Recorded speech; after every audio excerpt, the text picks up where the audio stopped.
Bueno, esta predicación, esta charla se llama Un corazón contrito y humillado. Un corazón contrito y humillado. Y vamos a empezar hablando un poquito de la historia de David antes de ser rey. David, antes de ser rey de Israel, ya había sido seleccionado por Dios. Desde jovencito fue seleccionado por Dios porque tenía un corazón conforme al corazón de Dios. Y fue ungido por el profeta Samuel. Todavía no era un rey en funciones, porque en funciones estaba el rey Saúl. El pueblo de Israel ha sido un pueblo muy difícil. Ha sido un pueblo, por decirlo así, rebelde, un pueblo inconforme, un pueblo murmurador, un pueblo mal agradecido. A veces cada uno de nosotros somos así como Israel, murmuradores, mal agradecidos, inconformes, rebeldes, aún conociendo la palabra de Dios. Cuando a mí me enseñaron a leer la Biblia, fue mi cuñada, la hermana del pastor Sergio, me enseñó a leer la Biblia, y cuando me estaba enseñando, ella me decía: mira, cada que veas aquí el pueblo de Israel, pon tu nombre, porque así es como nosotros nos comportamos.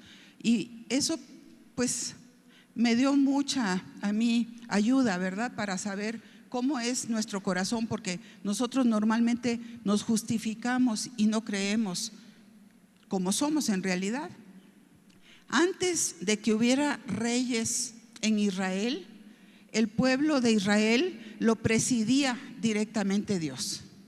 Dios le hablaba directamente, por ejemplo, a Abraham de qué debía de hacer, a dónde debía de ir. Dios le hablaba directamente a Moisés y le decía lo que tenía que hacer, lo que le tenía que decir a Faraón, cómo sacar al pueblo de Egipto. Dios le hablaba directamente a Josué, pero por ser un pueblo así, empezaron a decir que ya no querían ser dirigidos directamente de Dios. ¿Se imaginan? Directamente de Dios. Ellos dijeron: queremos tener jueces como hay en otras naciones.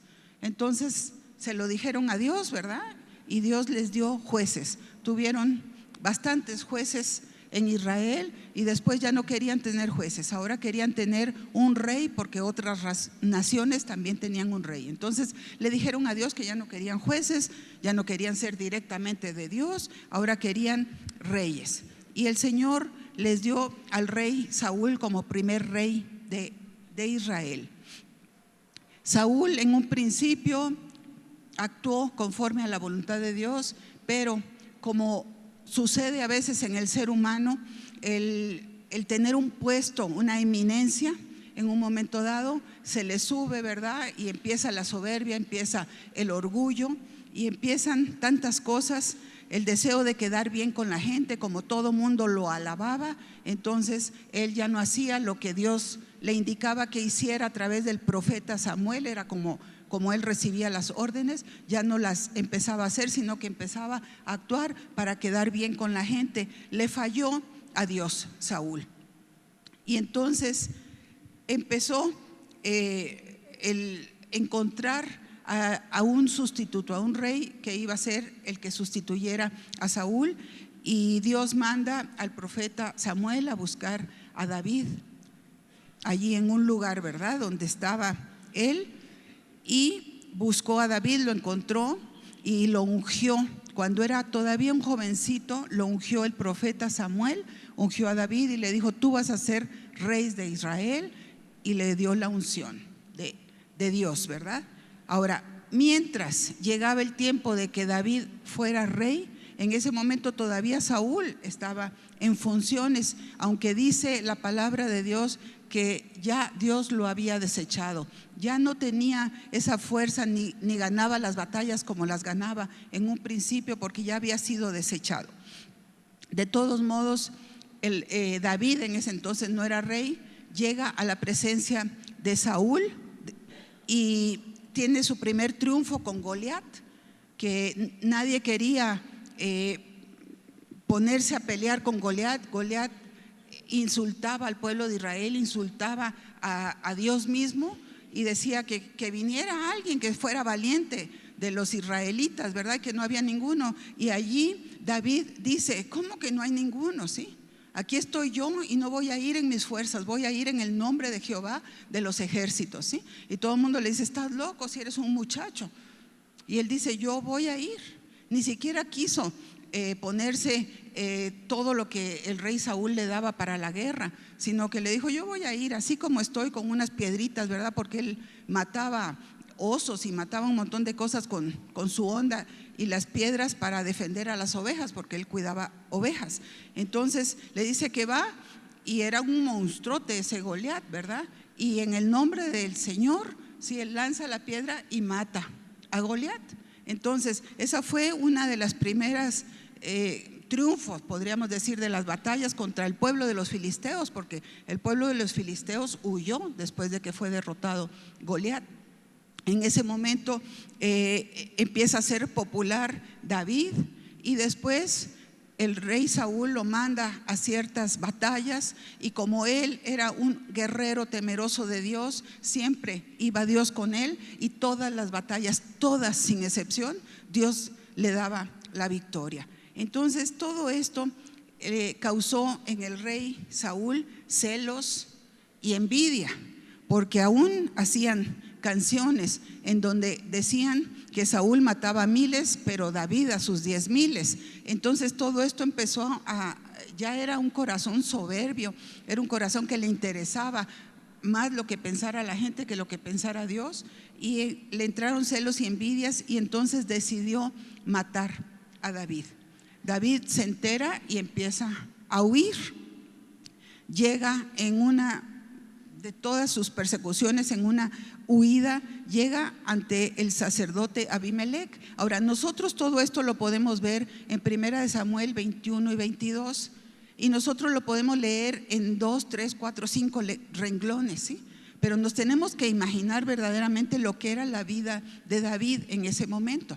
Era un hombre que había sido ungido como rey, que el profeta Samuel le había dicho: tú vas a ser rey de toda esta nación, ¿sí? Era un hombre que tenía en mente grandezas, mas sin embargo, ¿qué estaba pasando en este momento? Tenía que huir, y huir por el desierto, huir en peñascos. Dice aquí que no tenía que comer, porque cuando llega con el sacerdote Abimelec, le pide pan y le dice: por favor, dame de comer, tengo hambre. Y Abimelec le dio pan y le dice: ¿tienes algo, una arma? Porque no tengo nada para el desierto, los animales para quien se enfrente a mí. Y le dice el sacerdote Abimelec: tengo la espada de Goliat, si tú la quieres. Y se la llevó, se la dio y se la llevó. Entonces nosotros vemos que él iba huyendo, que tenía hambre, que iba desarmado, y en estas condiciones uno puede decir: bueno, ¿cómo es posible? ¿Qué podría pensar David en ese momento? De que, Dios mío, pues ¿dónde estás? ¿Por qué me prometiste tantas cosas buenas y yo las que estoy pasando? Amenaza de muerte, persecución. David llega y se esconde en una cueva, que también nosotros podemos decir una cueva, sí, pero las cuevas tienen serpientes, escorpiones, no hay alimento, no hay una cobijita para dormir. Entonces allí se esconde David, y le llegan 400 hombres allí a David. Y dice la palabra de Dios ahí en 1 Samuel 21 y 22 que eran hombres afligidos, que eran hombres endeudados, que eran hombres con amargura de espíritu. Se le juntan 400 más, ¿sí? En las circunstancias en que él estaba, muy tristes, se le juntan. Y no nada más se le juntan 400 personas, pues son un montononón, ¿verdad? Entonces le dice: ¿sabes qué? Ahora tú vas a ser nuestro jefe, tú dirígenos, dinos qué hacer, ¿sí? Lo nombraron jefe. En esta situación difícil, que está huyendo porque lo quieren matar, que ni siquiera puede dormir en paz, aunque sea con una piedra de cabecera, no puede dormir en paz porque en cualquier momento pueden llegar y matarlo, que que sabe que matan a los que le ayudan, porque Saúl mandó matar a Abimelec y a 79 sacerdotes más por haber ayudado a David. Él sabe que al que le ayuda lo matan, ¿sí? Está escondido en una cueva donde tiene hambre y además se le juntan 400 deprimidos, dice la palabra de Dios. Qué tragedia, ¿no? Ni siquiera para animarlo, deprimido, y le dicen: tú guíanos, ¿sí? Veamos qué hace David en estas circunstancias. Nosotros tenemos primero que imaginarnos cómo estaba David, y ahora vamos a ver qué hace David en estas circunstancias. Vamos a abrir la Biblia en el Salmo 34, por favor, que es precisamente lo que describe lo que hace David en este momento, que está en esa cueva de Adulam, perseguido, con hambre y con 400 deprimidos que lo nombraron jefe. Y dice el Salmo 34, vamos a leerlo todo el Salmo, ¿sí? Dice: bendeciré a Jehová en todo tiempo, su alabanza estará de continuo en mi boca. En Jehová se gloriará mi alma, lo oirán los mansos y se alegrarán. Engrandeced a Jehová conmigo, exaltemos aún a su nombre. Busqué a Jehová y él me oyó y me libró de todos mis temores.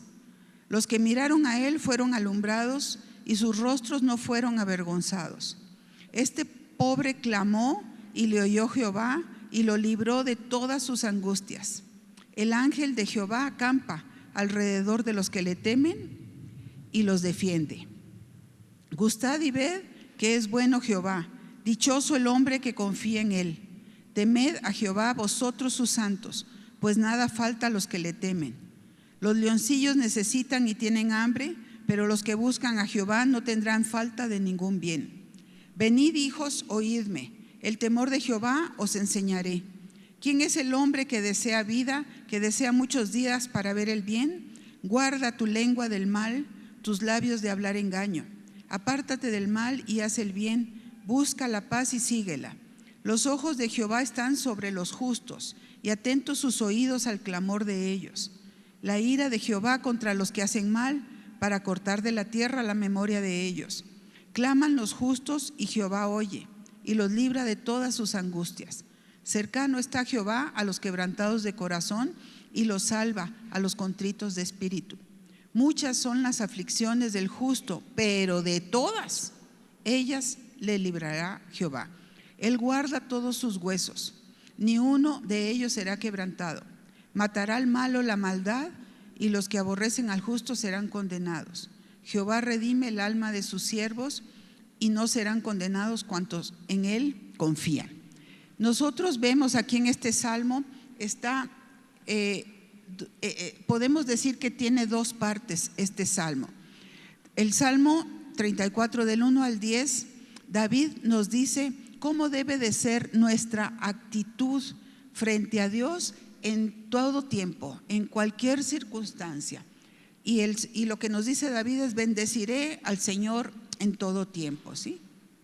Lo que el hombre le da a Dios. La segunda parte podemos ver que es del 11 al 22 y es lo que Dios hace a sus hijos. Y allí el resumen es: busqué al Señor, me oyó y me libró, ¿sí? Lo que Dios nos da. Entonces, este Salmo 34 lo vamos a ver en dos predicaciones, en dos partes. La primera, Dios nos permite el día de hoy, ¿verdad? La segunda en otra predicación. Ahora vamos a ver del 1 al 10. Bendeciré al Señor en todo tiempo. Hay dos tipos de corazones en el ser humano. Hay el corazón soberbio y hay el corazón que es un corazón arrepentido. Veamos primero el corazón arrepentido.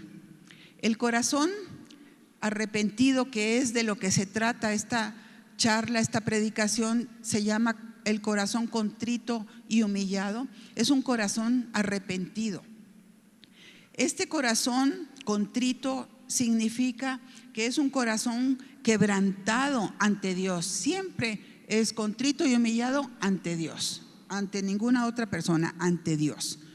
Es un corazón abatido porque sabe que hemos hecho mal y venimos delante del Señor a pedirle perdón.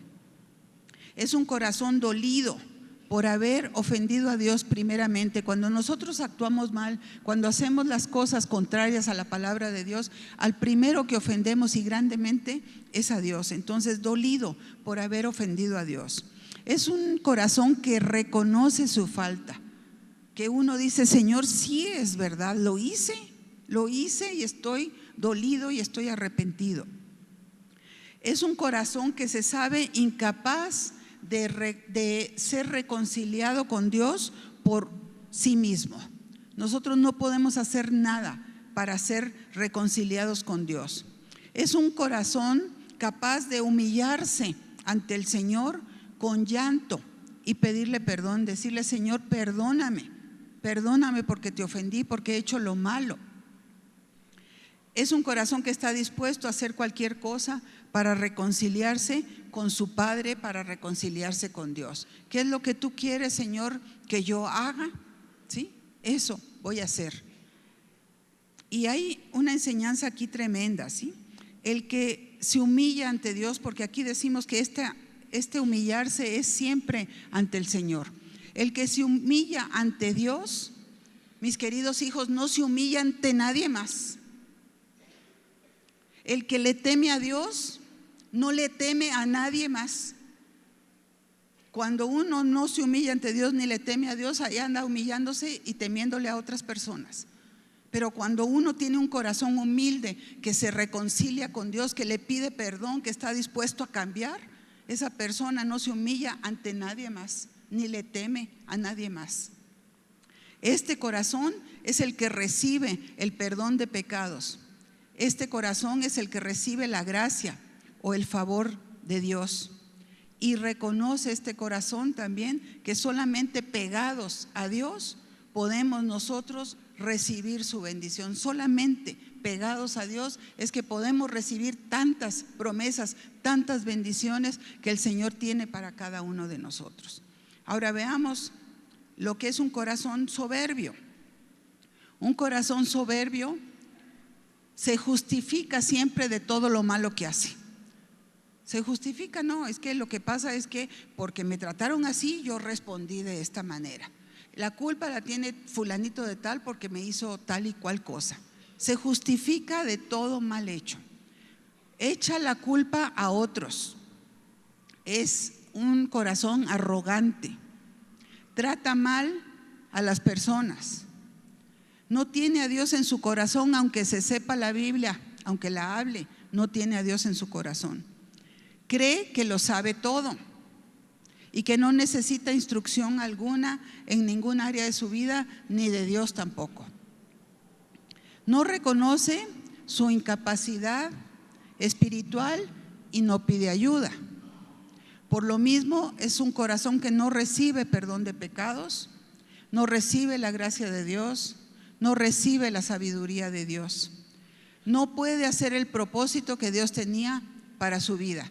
Dios tiene un propósito grande para cada uno de nosotros, pero nosotros o lo rechazamos o lo hacemos.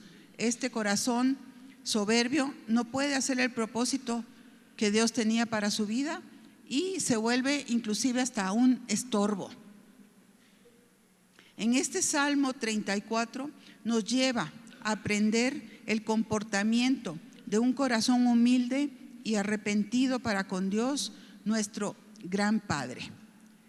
David, aunque estaba pasando por cosas tremendas en su vida, sufrimientos tremendos, tal vez él pudiera considerar en un momento sufrimientos inmerecidos, él sabía que era un hombre como cualquiera de nosotros y que también le fallaba a Dios. Por eso él tenía un corazón humilde, un corazón contrito, un corazón humillado delante del Señor, porque reconocía esa naturaleza humana que le falla a Dios continuamente, ¿sí? Entonces, él era perseguido, tenía hambre, y vamos a ver cómo se refiere a Dios. El Salmo 34 vamos a ir viendo del 1 al 10, versículo por versículo. Dice el versículo 1: bendeciré al Señor en todo tiempo, Su alabanza estará de continuo en mi boca. Todos tenemos la determinación de bendecir al Señor con nuestra boca, en toda situación y ante cualquier persona. Bendecir es levantar su nombre, es dejarlo siempre en alto. Bendecir a Dios aún en una etapa de sufrimiento, aún cuando estemos pasando cosas difíciles en nuestra vida, nosotros tenemos que bendecir a Dios, como nos está enseñando aquí en el Salmo 34, la vida del rey David y Dios mismo, que es el que escribió la Biblia para cada uno de nosotros, ¿sí? No importa las circunstancias que tú estés pasando, que de tu boca siempre salga bendición para el Señor. Determina bendecir al Señor con tu boca, ¿sí? En todo tiempo, bajo cualquier circunstancia, en pruebas, en dificultades, en días de alegría, en días de adversidad. David siempre sentía que se había quedado corto en su alabanza para con Dios. Fíjense qué bonito. Él, que bendecía tanto al Señor, él se sentía que le faltaba todavía. Aún cuando ya era rey y llevaba el arca hacia Jerusalén, él danzaba delante del arca. Fue criticado por su esposa y fue criticado por otras personas, y sin embargo él decía: a mí no me importa las críticas, aún me haré más vil ante estas personas por causa del Señor. Él se sentía que no alcanzaba, ¿verdad? Su alabanza se quedaba corto para el Señor. Darle honor a Dios, el que merece, nuestro Padre, eso es amor por Dios, eso es bendecir al Señor. Que esté en mi boca, que yo lo diga continuamente, no solo pensarlo, sino que sea oído por las personas. Ese es el versículo 1. El versículo 2 dice: en Jehová se gloriará mi alma, lo oirán los mansos y se alegrarán. Antes de abrir la boca, se concibe en el alma y se siente en el corazón. Lo que nosotros vamos a hablar, inclusive Dios mismo lo dice: de la abundancia de corazón habla la boca. Lo que uno dice, lo que uno sale de sus labios, es lo que ya estuvo pensado en su corazón, en su alma, ¿sí? Entonces, de allí podemos nosotros bendecir al Señor si en nuestra alma amamos a Dios con todo nuestro corazón, si verdaderamente nosotros sabemos lo que Dios ha hecho por cada uno de nosotros. Y entonces dice: lo oirán los mansos y se alegrarán. Las personas humildes escuchan y se alegran de lo que el Señor es y de lo que hace en sus hijos. Nosotros podemos compartirle a todas las personas nuestro testimonio y decirle: mira, antes de conocer a Cristo, mi vida era de esta manera. A veces estaba yo con mucha depresión, no quería ni siquiera vivir, tenía una familia desunida, estaba en problemas de enfermedad, pero cuando conocí al Señor y empecé a llevar una vida conforme a la palabra de Dios, el Señor sanó mi familia y ahora somos una familia unida. Tenía yo esta enfermedad, el Señor me sanó, etcétera, lo que sea. Cuando nosotros hablamos todo lo que el Señor ha hecho en nuestra vida, los humildes escuchan y se alegran de lo que el Señor ha hecho. Y también el contar lo que el Señor ha hecho atrae personas a Dios y les da fe a los que escuchan. Nosotros tenemos la facilidad en Camino Extremo de contar con esos discos de evangelización. Cuando tú des un disco, no solamente da el disco y sales corriendo, sino que dile: mira, este disco te va a ayudar muchísimo, es algo que ayudó mucho en mi vida y yo quiero compartir contigo. Yo quiero decirte que mi familia estaba desunida y ahora mi familia está unida, llena de amor, porque escuchamos la palabra de Dios. Escucha este mensaje, te va a ser de mucha utilidad y entonces estaremos hablando las cosas con nuestra boca. Y los mansos, las personas humildes, se alegrarán.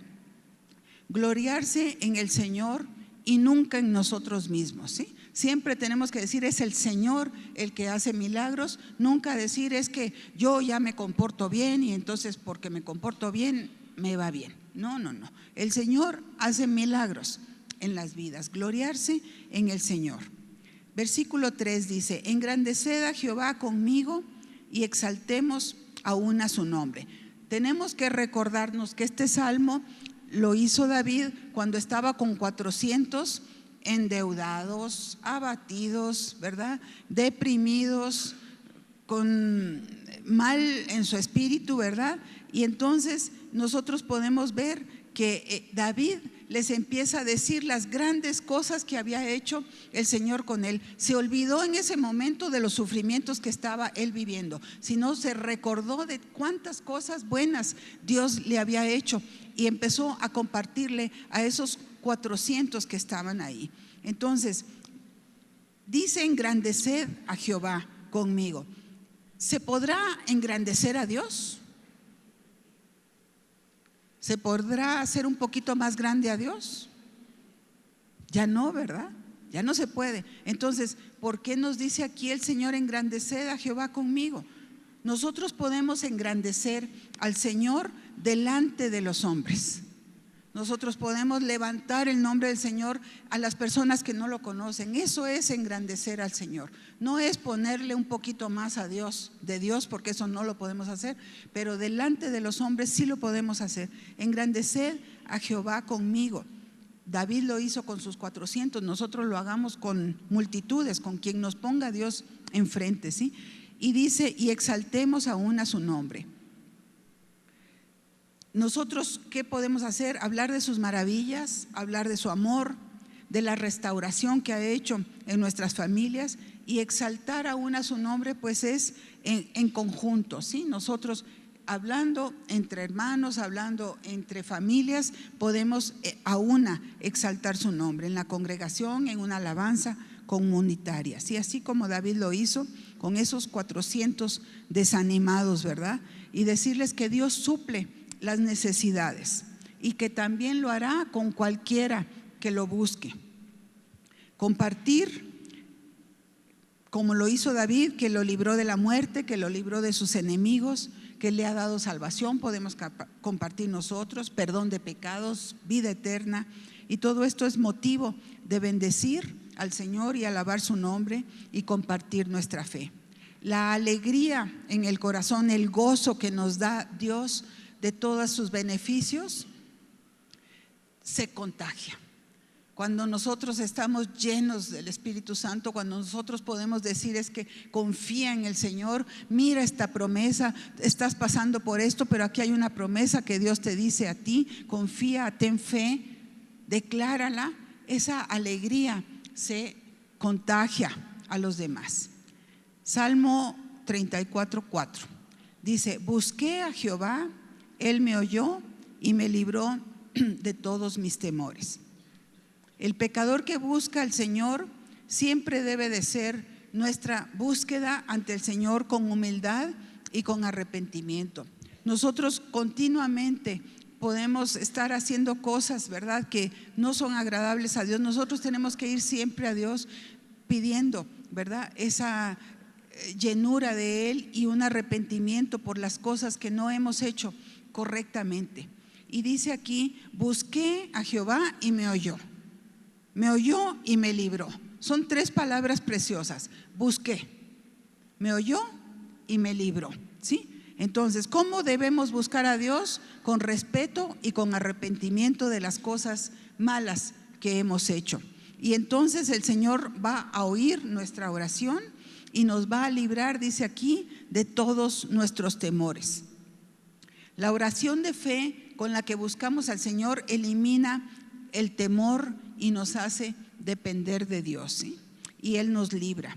Nosotros debemos ir al Señor con conocimiento de Él, obedeciendo su palabra, lo que conozcamos de Él, y viviendo en santidad. El que no ora, mis queridos hijos, no recibe. Es ley de Dios, Él lo puso en su palabra, que oremos en todo tiempo, que le expongamos nuestras necesidades. ¿Las conoce el Señor? Sí, las conoce de antemano, pero Él nos ha dicho que se las traigamos delante en oración. Y muchas veces nosotros no recibimos porque no oramos. Lo pensamos nada más: tengo esta necesidad, tengo este sufrimiento, pero no oramos, no lo traemos delante de Dios. Y una vez yo oí a un predicador que dijo esto y me quedó muy grabado. Dice: el cielo está lleno de contestación a oraciones no pedidas. Imagínense que ahí está nuestra contestación a la oración y no la pedimos. Y ahí está. Nada más es pedirla y vamos a recibirla. Entre más leamos la palabra de Dios, más nuestras peticiones se pegan a la palabra de Dios. Y entre más se peguen a la palabra de Dios, más vamos a tener nosotros respuesta a nuestra oración. Entonces, el que no ora, no recibe. El temor es contrario al amor de Dios. El temor se entrona muchas veces en el corazón y no le deja lugar a las promesas de Dios. Muchas veces podemos recibir una amenaza de lo que sea, ¿sí?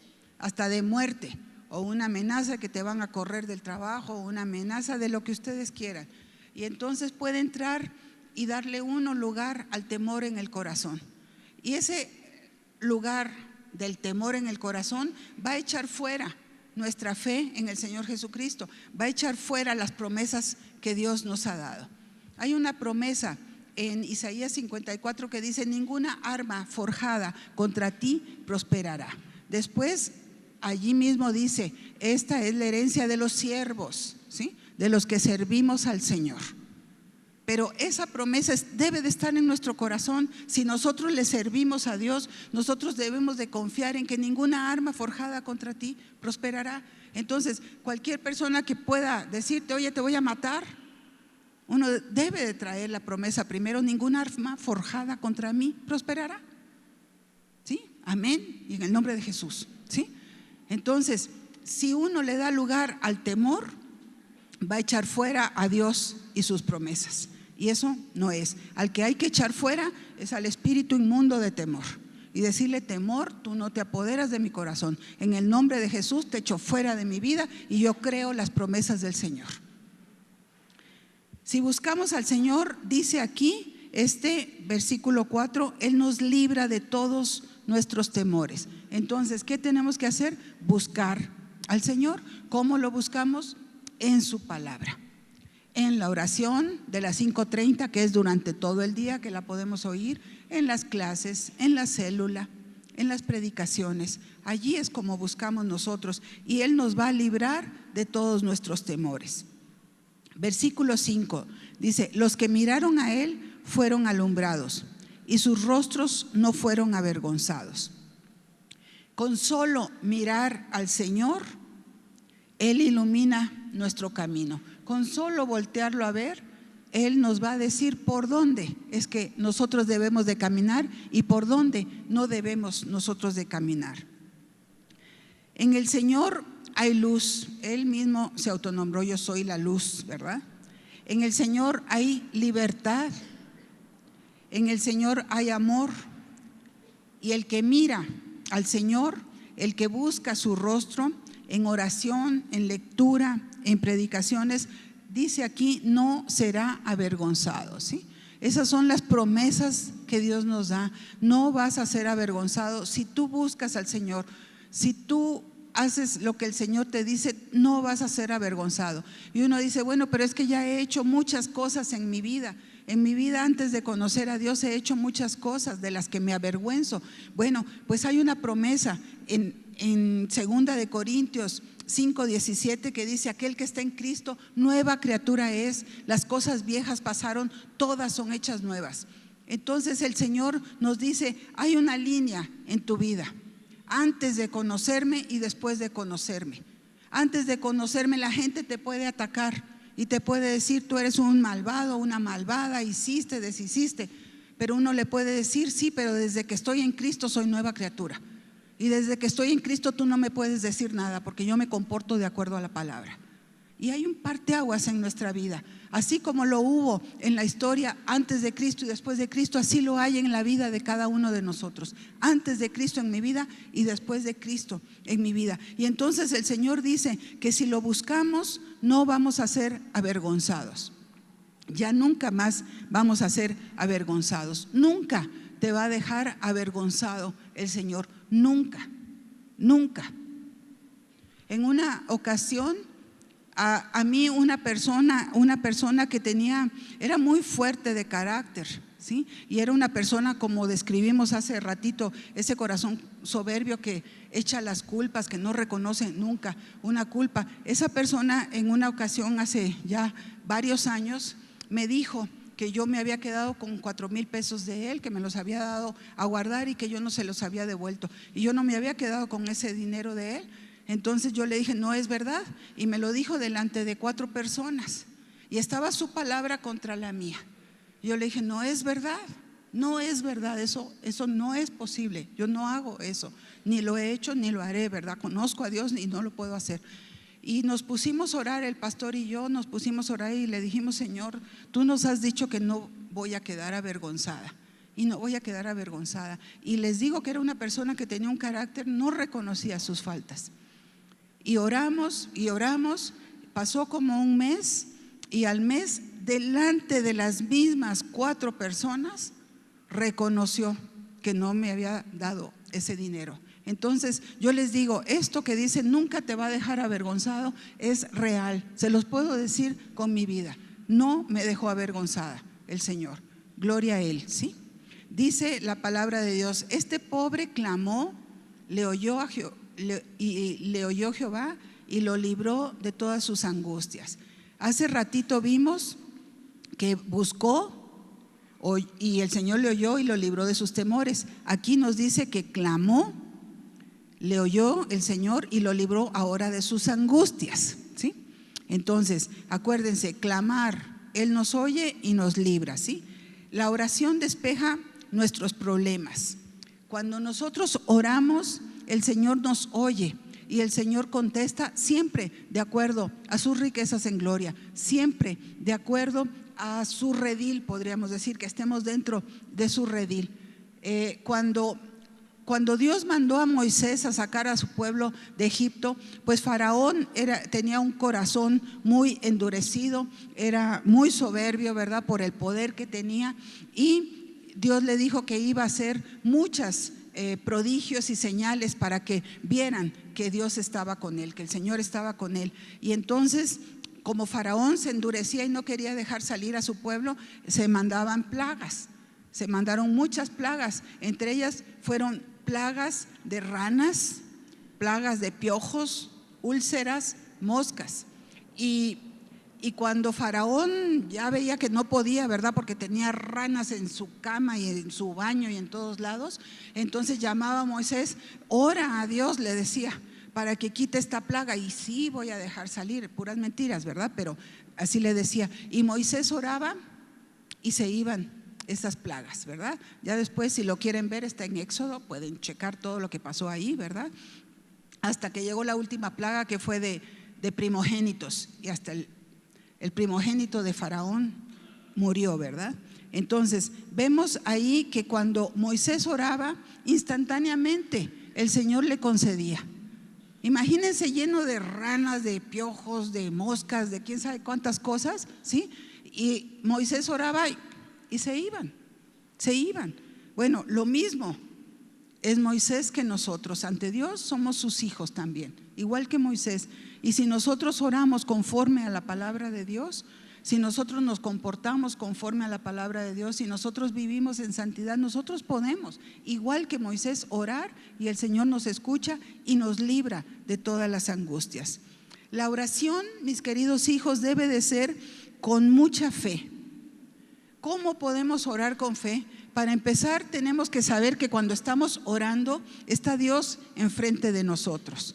No estamos orando al aire, a ver si me escuchan o no. Está delante de nosotros y nuestro corazón debemos de ir a derramarlo delante de Dios con todo respeto, con toda humildad, y decirle: Señor, tú eres grande, reconozco tu grandeza.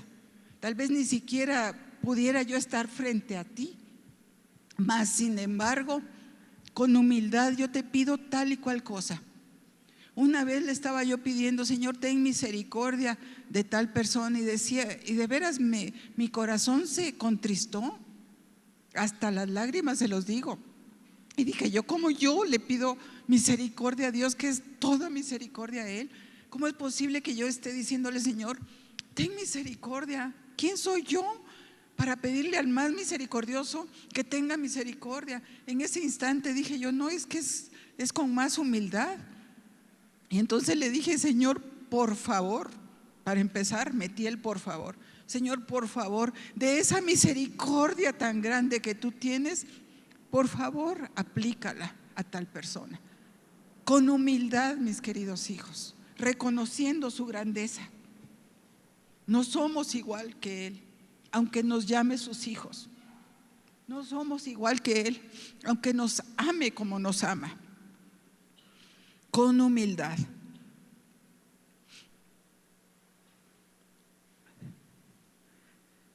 Con entusiasmo también, sabiendo que Él puede contestar cualquier oración que nosotros le digamos, que a Él le interesa también. Le interesan nuestras lágrimas, le interesa nuestro sufrimiento y quiere quitárnoslos, con deseos de recibir respuesta, decir, Señor, yo te estoy pidiendo, por favor, te solicito tal y tal cosa, y con esa convicción en el corazón de que Dios lo quiere y lo puede hacer. Con perseverancia, sí, no a la primera desfallecemos, no, con perseverancia.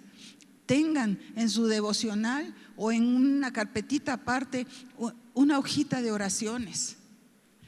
Pongan en qué fecha empiezan a orar, por qué oran, cuál es el concepto, y dejen un espacio para poner en qué momento reciben el milagro de Dios. Y cuando lo reciban, subráyenlo de amarillo y se van a sorprender la cantidad de oraciones contestadas que tenemos. Se van a sorprender, pero háganlo con humildad, esperando recibir la respuesta del Señor y con mucho respeto, porque Dios no es nuestro igual. Versículo 7 dice: el ángel de Jehová acampa alrededor de los que le temen y lo defiende. El Señor siempre nos manda ángeles que nos cuidan y nos defienden. Muchas veces no nos damos cuenta, pero hay personas que nos ayudan, que nos evitan caer en desgracia o nos avisan de trampas, de fraudes delante de nosotros. A veces no vemos los ángeles como nos los imaginamos, con alas y de blanco. No, son personas que el Señor manda muchas veces a ayudarnos. En una ocasión estábamos en el kilómetro 23, en donde se hacen los encuentros, y era un encuentro donde habían jovencitos, era de jóvenes. Y bueno, juegan muchísimo, ¿verdad? Y en ese momento un jovencito se cayó y cuando se levantó pues tenía todo el codo salido, ¿sí? Una cosa así que impresionaba, ¿sí? Entonces en ese momento el pastor empezó a ver qué podíamos hacer y se salió tantito ahí donde pasa la carretera. En el instante en que se salió, pasó una ambulancia. Le hizo la parada, se paró la ambulancia y venía un paramédico y le dijo: aquí está un muchachito que tiene el codo salido. Dice, ahorita vengo, ¿sí? Y pum, que le jala el codo y se le acomoda, pero inmediatamente, ¿sí? Se fue este ángel de Dios, porque no lo volvimos a ver, no supimos ni quién era, pero lo mandó Dios en el momento exacto, en el momento exacto. Entonces dice: el ángel de Jehová acampa alrededor de aquellos que le temen y los defiende. Ese es el versículo 7. Todo esto, recuerden y recordemos, lo estaba compartiendo David con esos 400, ¿verdad? Que después cambiaron y fueron unos tremendos guerreros, ¿sí? Con todo lo que les dijo David. El ángel de Jehová acampa alrededor de los que le temen y los defiende. El 8 dice: gustad y ved que es bueno Jehová, dichoso el hombre que confía en él, ¿sí? El Señor nos dice: gustad es probar las promesas del Señor, pruébalas, no te quedes lejos, busca las promesas. Todos tenemos una Biblia de promesas, ¿verdad? ¿Sí? Ok. Todos tenemos una Biblia de promesas. Lo que está sombreadito son promesas y tú puedes poner tu nombre y esa es una promesa para ti. Y si las quieres organizaditas, están en la parte de atrás, ¿verdad? Organizadas por lo que uno necesite. Gustad y ved que es bueno Jehová, ¿sí? Si tú tienes familiares que no creen en el Señor Jesucristo, que no quieren creer y que hasta le hacen el fuchi, todo lo que tú quieras, ¿sí? Lee Hechos 16:31 que dice: cree en el Señor Jesucristo y serás salvo tú y tu casa. Créelo y poco a poco se van a ir añadiendo todos esos que ahorita no creen, porque es una promesa del Señor. Pruébalo y en un momento dado tú vas a poder decir: es verdad esa promesa. Eso es lo que el Señor nos dice aquí: gusta, ved lo bueno que es el Señor, ¿sí? Prueba las promesas. Cuando uno ve un manjar, cuando ve uno una comida deliciosa, no nada más es verla, el chiste, ¿verdad? El chiste es probarla. Bueno, pues las promesas del Señor son unos manjares tremendos espirituales que tiene el Señor.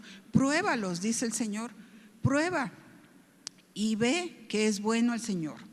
Y luego le remacha ahí, dice: dichoso el hombre que confía en Él, ¿sí? El Señor nos llama a probar su palabra, a ver que es buena y deliciosa. Nosotros debemos comprobar por nosotros mismos que el Señor es bueno. El sabernos perdonados de nuestros pecados es saber que Dios es bueno. Y cuando alguien está cargando una culpa, uno puede decirle: ¿sabes qué? Entrégale tu vida a Cristo. En la cruz Él pagó por tus pecados. Si tú lo crees, te perdona tus pecados y las culpas se te van. Eso es saberse perdonado, probar las delicias de Dios. Saberse sano como respuesta a una oración, eso es gustar y ver que es bueno Jehová. Y entonces podremos confiar más y más en Él. Versículo 9 dice: temed a Jehová vosotros sus santos, pues nada falta a los que le temen. Entonces nosotros, si le tememos al Señor, que es respetarlo, es humillarnos delante de su presencia, ¿verdad? Es obedecer su palabra y es servirle cuando nosotros podamos. Todos estamos siendo pasados por una capacitación. Tomamos una capacitación para ir a un encuentro, vamos a un encuentro, ahí nos sabemos totalmente perdonados, liberados, somos nuevas criaturas, tenemos un nuevo nacimiento espiritual en un encuentro.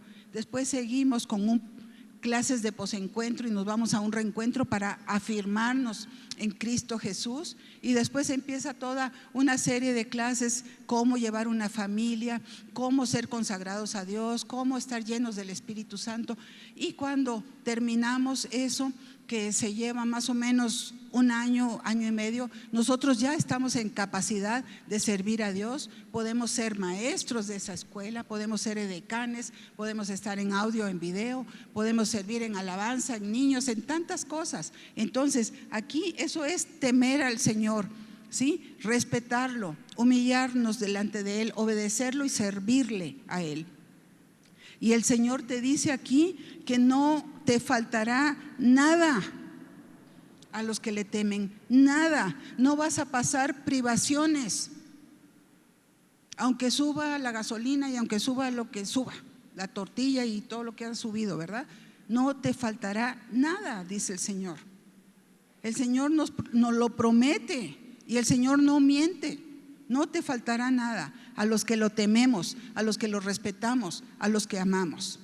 Y por último, el versículo 10, que es lo último que vamos a ver el día de hoy, dice: los leoncillos necesitan y tienen hambre, pero los que buscan a Jehová no tendrán falta de ningún bien, ¿sí?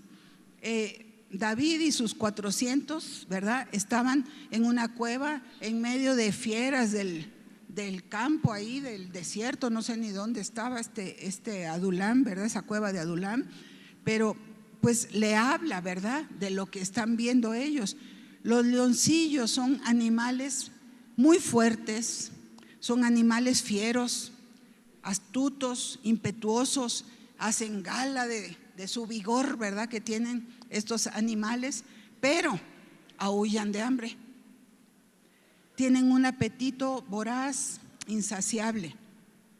Lo mismo sucede muchas veces con hombres astutos y calculadores, opresores. Pese a toda su sagacidad, les faltan escrúpulos y a menudo tienen hambre y caen en necesidad de lo más elemental. Todo lo que nos da el Señor no nos cobra un centavo.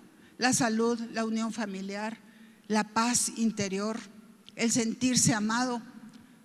Y esas gentes astutas, calculadoras, opresoras, no tienen nada de esto. No tienen amor, no tienen unidad familiar, no tienen salud, no tienen paz interior.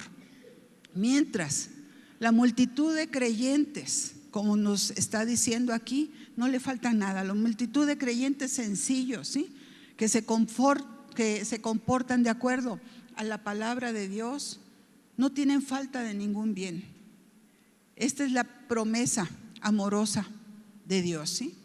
Aquel o aquella cuyo objetivo primordial en la vida es buscar y agradar a Dios, nada de lo que es genuinamente bueno le hará falta. Un hogar bien avenido, satisfecho de amor, alimento, trabajo en dignidad, protección de Dios, salud, comunicación y comunión con Dios, no le faltará al que teme a Dios, no le faltará al que busca su rostro. Dice el Salmo 37:25: joven fui y he envejecido, y no he visto justo desamparado, ni su descendencia que mendigue pan.